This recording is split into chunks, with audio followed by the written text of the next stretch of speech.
miavana ny fiarabanantsika rehetra mandinika aloha hevitra vaovao isika mifampitohy tamin'ilo hevitra telo ihany satria angamo misy 2024 raha tsy misy 2023 ny lalovana teo lehibe ny voninahitran'Andriamanitra. Anao tsy akela zany le texte antsika maly toriteny maly ho antsika izay nanatrika teto ary tsy nanatrika teto tsy manina fa ho fitiny takan'izao le izy io le jony toko fefatra ambin'ny folo Jesosy no telo ambin'ny telo ambin'ny folo io hoe gatao tianarena ineny fa ataoko zany mba hankalazana ny ray. Dia zao le formule miresaka amin'ny olona mino zany Jesosy dia tanterahany zay angatany raha hankalazana n'Andriamanitra. Rehefa mikendry fankalazana n'Andriamanitra dia ataony tompo io na inona satria olona mino ianao. Fa rehefa tsy tonga ny fankalazan'Andriamanitra dia mazava loatra fa tsy ataony io dia tsy omeny io. Mety misy zavatra eo amin'ny fiainantsika tsy anatanterahana satria ny olona mino zany tokony tsara fifandraisana amin'Andriamanitra nefa ianao anatin'ny fahotana dia fahotana azy no sakana le voninahitr'Andriamanitra tsisy eo tsy omeny ianao io lana mibebaka. Fa ndraindray koa mila mamantatra ny sitrapon'Andriamanitra ianao fa anao mandeha amin'ny filanao fotsiny amin'ny fihetsika ivelany fotsiny tena anao indray no derena rehefa vetsy Andriamanitra dia tsy omeny ianao fa ndana no manetry tena mangataka ny fanahy.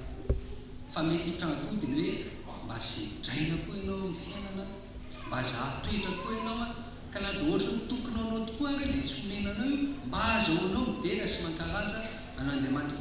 Le tanjona zany eto tsy le zavatra azonao zava-dehibe fa ilay tanonay omena voninahitra, omena fankalazana, omena fiterana.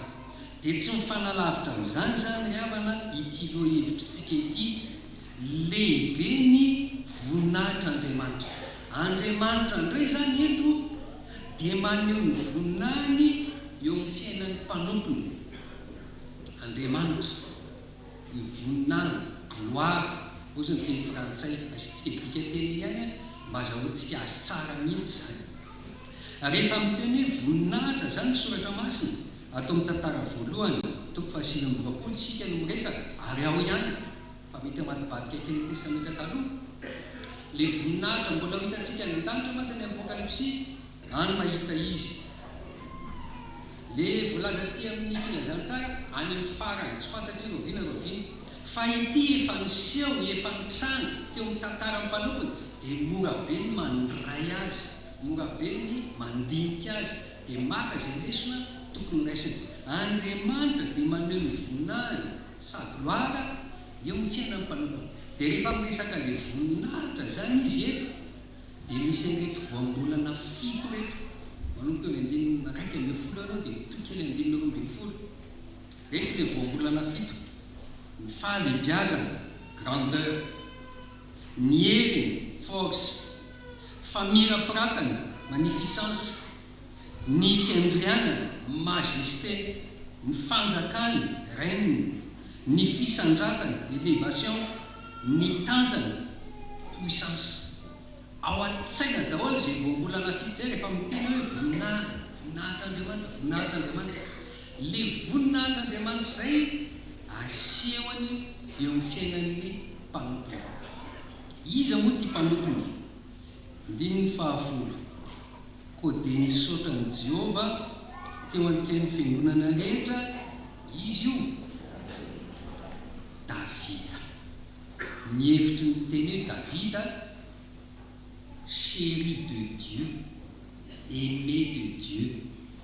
Misy manana anarana hoe Davida zao atao am-piangonana ve matsinany tamin'ny raha izy Davida tsisy Davida ato ry aiza tsy tapo tsara fa ambadika any Davida, chéri de Dieu, je suis jaloux. Tian'Andriamanitra ianao zany ny dikany hoe Davida. Dia tamin'ny Davida izany izy hoe tian'Andriamanitra no nanehoan'Andriamanitra ny voninahiny io mpanompony io. Satria maninona? Satria izao reto misy mampiavaka ny Davida. Io mpanompon'Andriamanitra tsy hoe Davida io riavana dia olona matoky an'Andriamanitra ary matoky an'Andriamanitra irery ihany. Dia nanehoan'Andriamanitra ny vonana hoe le voambolana fiteresantsika teo ambony iray. Dia ity tokoteny ity riavana témoignage fotsiny témoignage ny Davida. Raha mamadibadika sotra mazy antsika mampatsiahy tantara hoe momba ny Davida. Io Davida io dia matoky an'Andriamanitra. Ny zavatra nitranga teo amin'ny fiainan'i Davida dia mandeha any amin'ny bokin'ny Samuela faharoa zao tantara ho resako anareo izao. Samuela faharoa ambin'ny folo. Izao le fandehan'le tantara. Efa nisy ho le fotoana maha-olombelona dia lavy tany amin'ny Batseba tany izy. Dia indro zany fa narary le zaza. Ary rehefa narary le zaza dia hoy le soratra masina fony mbola velona ny zaza ny fahadianina nitomany tokoa ianao. Eo mpanompo ny matsain'i Davida. Hoy Davida, izy moa ny mahalala mba hamindra foaniko Jehovah ka velona ny zazana tsy kanjo maty izy zao. Ka nahoana moa no ifahadianina intsony? Mahay mampiverina azy raha izano akany aminy fa izy tsy hiverina ty amiko intsony. Mafy tamin'i Davida ihany le hoe marary le zaza dia mivavaka izy aloha, manangataka izy aloha, fa maty le zaza. Dia rehefa maty ny zaza, miala tamin'ny sonana an'izay izy, miohanina amin'izay andeha no miasa fa satria nahoana matoky an'Andriamanitra. Ny inona mety ho faniritina fangataka ijanona le zaza veloman'izany dia nalamin'Andriamanitra ny zaza dia tsy maintsy maty. Dia matoky an'Andriamanitra aho dia malaky an'Andriamanitra. Itokiko izay fitondran'Andriamanitra izay, mahasoa izay fitondran'Andriamanitra izay, mamety izay fitondran'Andriamanitra izay. Izay na mavaly ny zavatra nataoko teo, manaiky aho matoky izay hitondran'Andriamanitra. Vadika teny ny tantara. Tonga ny bokin'ny Samuela toko fahafito ambin'ny folo isika. Tsika sekoly lahatsary zany Samuela toko fahafito ambin'ny folo zany le vanim-potoana niatrehana ny Ady ny fanatrehana tamin'ny Goliath. Fa tao anatin'izany ady ny fanatrehana tamin'ny Goliath zany tany amin'ny tantaram-piainan'i Davida mbola nisy ady hafa izay natrehany. Mamaky ingia fotoana anankiray Samuela voalohany toko fahafito ambin'ny folo zao resantsika izao ery amin'ny andiny fahafito amby telopolo ery. Ary hoy Davida, Jehovah izay namonjy ahy tamin'ny tanan'ny liona sy ny bera, izy no hamonjy ahy amin'ny tanan'io Filistina io. Mpiandriotro Davida tany am-piandohana miandro ny omby any an-tsaha. Tonga ny bibidia, liona, ny bera aka n'ondry. Izy no antenainy eo, izy no itokisany eo, ny heriny, ny fahaizany, traikefananany, tsy nahatoky an'Andriamanitra izy. Andriamanitra izay namonjy ahy tamin'ny tanan'ny liona sy ny bera ireny. Izany hoe niatrika ny liona, niatrika ny biby masika aho, fa Andriamanitra no tokisako tamin'izany rehetrarehetra izany. Andriamanitra no nianteherako nanavotako an'ireo ondry izay nampisaina namena. Natoky an'Andriamanitra irery ihany Davida tamin'izany andraikitra izay napetraka teo am-pelantanan'izany. Tonga amin'izay zany eto le lagera be io fa ifanatrika amin'ny Goliath amin'izay izy. Ery ny andinidimy amby efapolo amin'izany témoignage zany ihany. Ho kosa Davida tamin'ilay Filistiny, ianao manantona amin'ny sabatra, amin'ny lefo, amin'ny lefo-poy. Fa za kosa manantona anao amin'ny anaran'i Jehovah tompony maro. Io zany Goliath amin'ny fedina, amin'ny traikefa, amin'ny sabatra, amin'ny lefo-poy. Ianao manantona amin'izany. Fa za nanantona anao amin'ny anaran'i Jehovah Andriamanitra. afaka ihany aloha ny olombelona tahaka azy ireny amin'ny fahavalo amin'ny telopolo ireny. Ary Saoly nampiakanjo an'i Davida akanjo fiediny, na nisy fiarovany tofarahana amin'ny lohany, nampiakanjo azy akanjo fiarovatratra. Aloha mba équilibré ty fa raha be ty ity kely ty ve atao dinga ty mba rakofoko io. Vao nietsika tsy afa mandeha amin'ireto tsy afaka etehatra amin'ireto fa izao izaho mahatoky an'Andriamanitra fanandrona amin'ny Filistina. Ravana malala reto amin'ny tompo. Ady hoe zao fiainana izao ary ny ady atrehantsika amin'ity taona ity mbola mafimafy noho tamin'ny taon'ry mafimafy.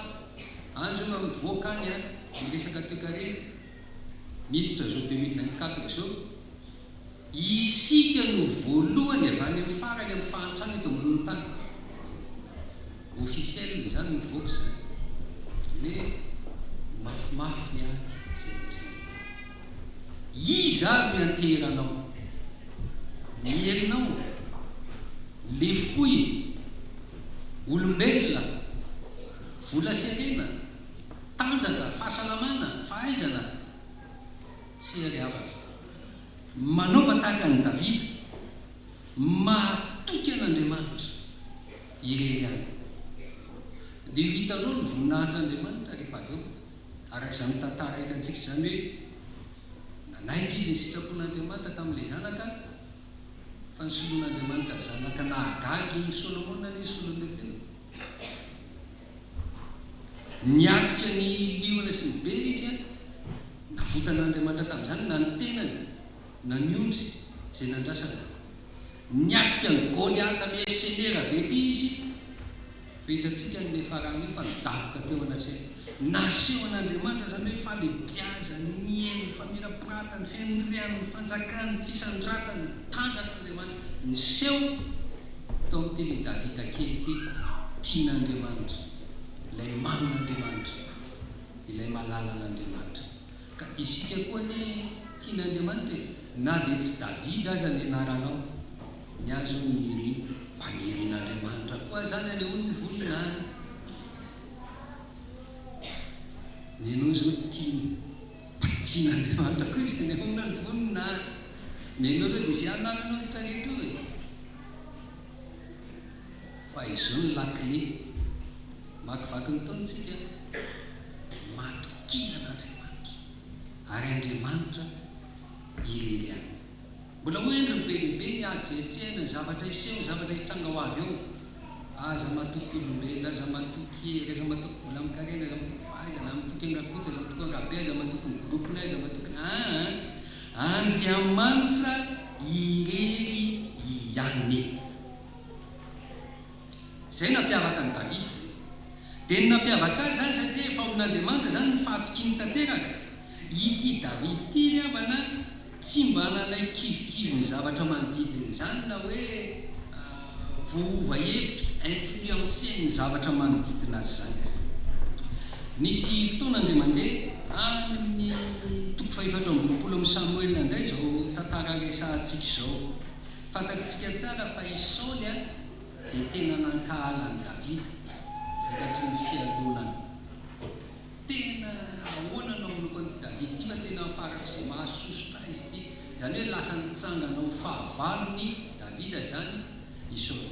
Dia nisy fotoana zany tena azo lazaina hoe teo am-pelantanan'i Davida ny ain'i Saoly. Any amin'ilay toko fahaefatra amby roapolo misy an'izany tantara zany dia hoy zany ny mpampirisika, hoy zany ilay mpanompon'ny Davida, io rangahty occasion be hoanao io amonono io fahavalonao io. Ry amin'ny andininy fahadiminy antsika no tsindroka kely amin'ilay tantara Samuel voalohany toko fahaefatra amby roapolo zao tantara resahantsika izao. Hoy izao amin'ilay andininy fahadimy.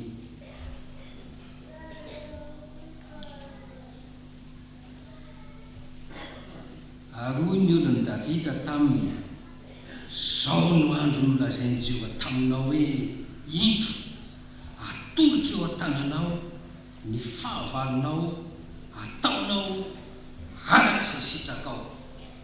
Io zany le fahavalo lefiny ny ampelatana Davida tia matory reloka be ao efa zay tianao anaovana azy mampirisika zany dranazy io azonao inona mampisalasalanao fa anao hoe David iny ny andiny fahafito ery David amin'ny mamandry andiny fahafito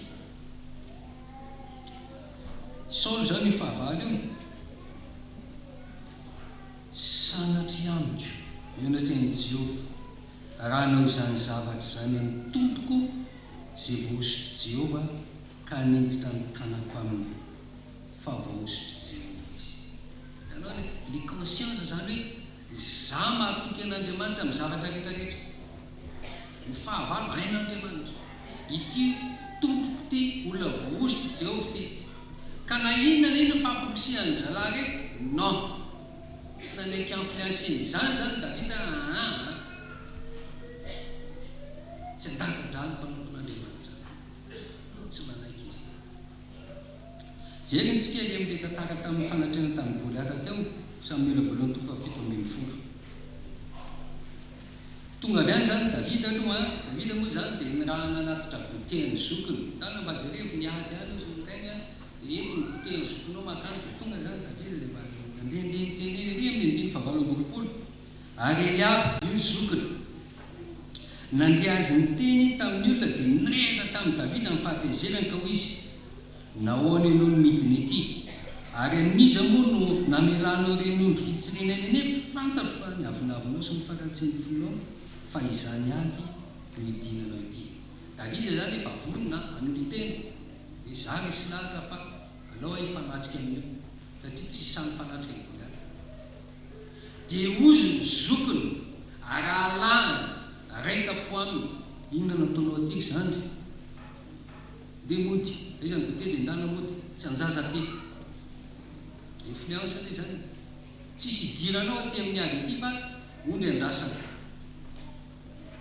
ngata ny lany dify fotsiny asa izy ny difina ketsy dia nitoy ely amin'ny andininy fahatelo amin'ny telopolo tonga eo ny atrehan'ny mpanjaka izy io Saoly tamin'ny Davida tsy toanao ny andeha hiady amin'io Filistiny io satria mbola zaza ianao fa izy efa mpiady hatrizay miainany mercenaire io tsy manao fa tsy miady miainany io tsy toanao io tsy vitanao io tifiny Davida fotsiny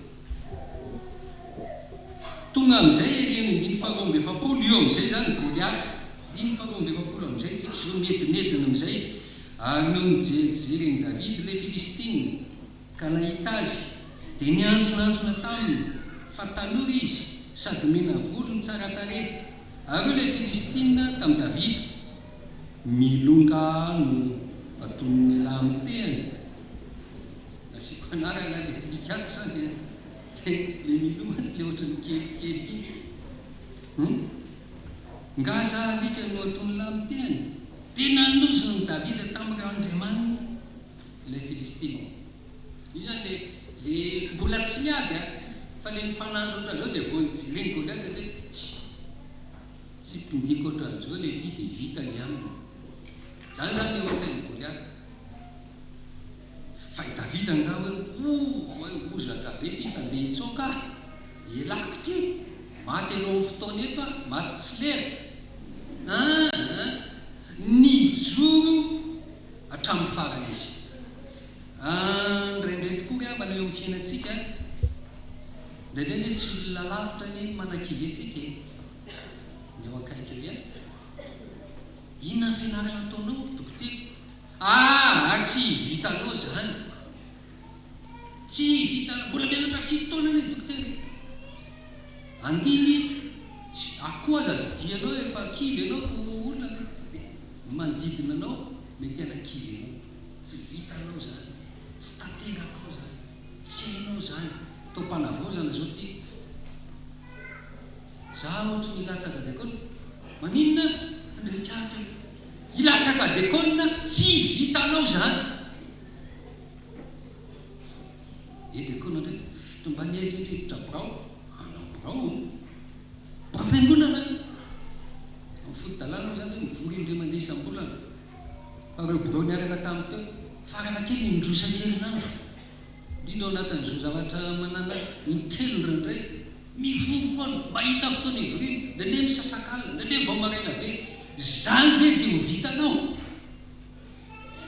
tsy lavitra ihany ravana mety anakiletsika fa izao a ianao le efa nanontena ho an'ny tompoka efa mahatoky an'Andriamanitra iny ninina mety zavatra miseho ninina mety zavatra manodidina anao misy influence be lehibe misy pression be lehibe manodidina anao eo le efa nanoloranao tena hitokio Andriamanitra angamba zany mampiavaka ny David zany mitoetra fahatelo mampiavaka ny David ho singantsika amin'ity témoignage ity ity David ity amana ny tena mahagaga aminy dia zao mana-tena ny andresy hatrany izy mana-tena ny andresy hatrany jerena le eo amin'ny andininy amby efapolo eto amin'ity tantara ity ihany fanatrena tamin'ny Goliaty andininy fahaenina amby efapolo tsika zao anio no anoloran'i Jehova anao amin'ny tanako ary mely anao aho ka hanapaka ny lohanao dia omeko amin'ny voro-manidina sy ny bibidia ny fatin'ny miaramilan'ny Filistina anio io zany mbola tsy miady a vitanao hoe le mbola rehefa le mijery katsina re dia le mbola le manao rebellion le mbola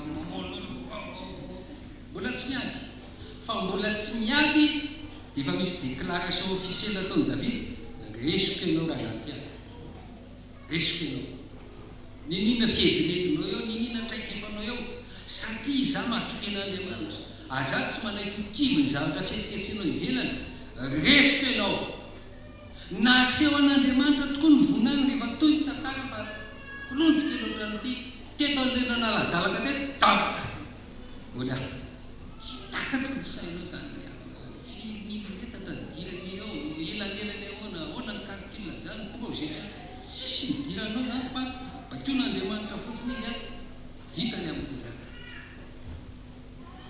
i David neka fa nananao an'ity salamo fafito amin'ny telopolo ity ndininy fadimy ankino amin'ny Jehova ny lalanao ary matoky azy fa ataony tanteraka zany mampiavaka ny David ary avaka ady ny fiainantsika taray mpanombohana marala ny tokotensika manana fandresena ao amin'Andriamanitra izay zany any an-tsekoly rehefa manomany an'ankizy anao fanadinana dia zao ny ampidirinao an-tsaina nana fanadinana entao ataovy afaka hiatrika fanadinanao ny ao an-tsainao ho afaka fa raha hiatrika fanadinanao ny salasala hoe manao natokana ohatra ny tsy tabe any dia mijanono aza mampaladiso hevitra anday mandresy ny mpampianatra fa ny ao an-tsaina no ho afaka zay ho afaka zay zavatra misesy mitrahany eo hitatsika ihany fa ny ao an-tsaina no toe-tsaina voalohany toe-tsain'ny mpandresy esprit de vainqueur ny olona matoky an'Andriamanitra ka tsy manaiky kivy ny zavatra manodidina tonga dia manantena fandresena manana fandresena ao am-ponao manana fanantena ao am-ponao matoky an Jehova amin'ny lalanao rehetra amin'izay mbola hitondrany anao amin'ity taona ho avy ity izany témoignage ny David zany rehefa no nisitraka Andriamanitra hanehoana ny voninahiny amin'ny fiainantsika mba olona tena matoky an'Andriamanitra irery antsika aza mielikely aza mijery olona aza matoky fahaizana matoky fa fiadina aza matoky fa matoky an'Andriamanitra dia iza manaiky ho kivikivy ny zavatra manodidina dia manana fandresena ao anatin'ny fonao hiatrenao no avy ho amintsika rehetra anie zany tenin'Andriamanitra zany ravana hoentina indray milafika makivaky ity taona rehetrarehetra ity. Amen.